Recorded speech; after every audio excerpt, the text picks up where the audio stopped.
January 1945. Alsace, France. The sky was heavy and gray, hanging low over frozen fields. Snow covered the ground like a silent shroud.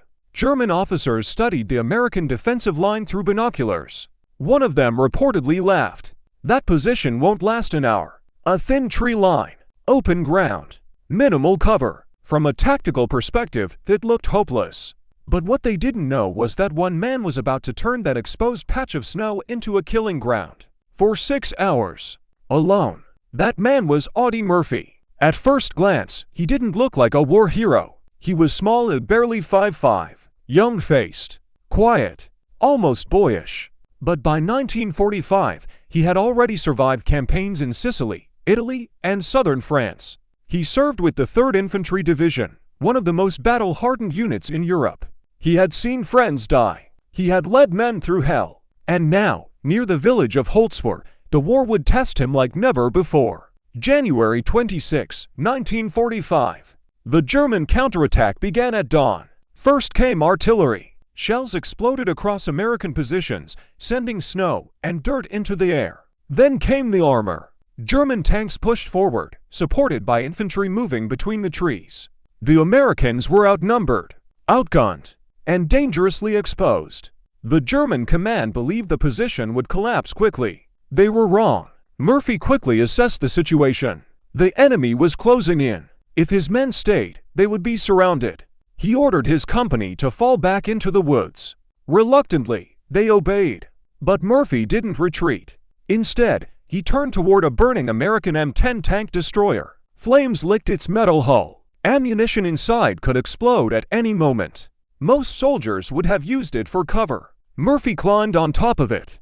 Mounted on the disabled vehicle was a Browning .50 caliber machine gun. Heavy, devastating, powerful. Murphy grabbed it. From his elevated position, he could see the entire battlefield. German infantry advanced confidently, believing the Americans were retreating. Then the firing began. Short, controlled bursts. Precise, ruthless. Enemy soldiers fell in the snow. The German advance slowed, then stalled.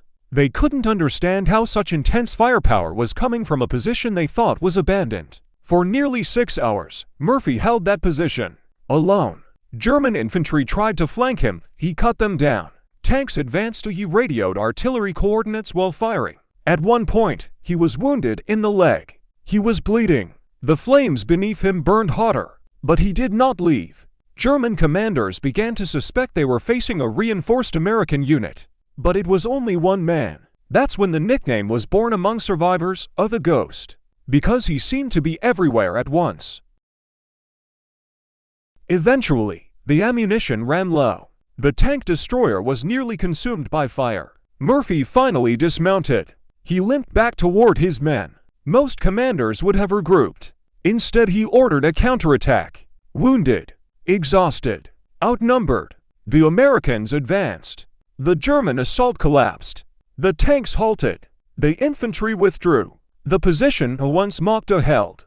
German officers initially believed the American line was weak. Open ground, limited fortifications, poor visibility. From a tactical standpoint, it seemed like easy prey. But war is not fought on paper. It is fought by people. And sometimes, one determined soldier can disrupt the plans of an entire battalion. For his actions near Holzwar, Audie Murphy received the United States' highest military decoration, the Medal of Honor. He would become the most decorated American combat soldier of World War I. After the war, he became an actor, a writer, a public figure. But he rarely spoke of that day with pride. To him, it was simply duty. The Battle of Holzwar remains one of the most remarkable small unit defensive actions of World War I. One man, one machine gun, 6 hours. The German officers who mocked that exposed position never expected resistance like that. They expected surrender. Instead, they met resolve. History remembers the tanks. But sometimes it's the man standing alone in the snow who changes everything. He was young. He was wounded. He was alone. And yet, he stood his ground. They laughed at the position. They underestimated the defender. But for 6 relentless hours, one soldier stopped an armored assault. Not because he was invincible, but because he refused to leave. And sometimes that is enough to change history.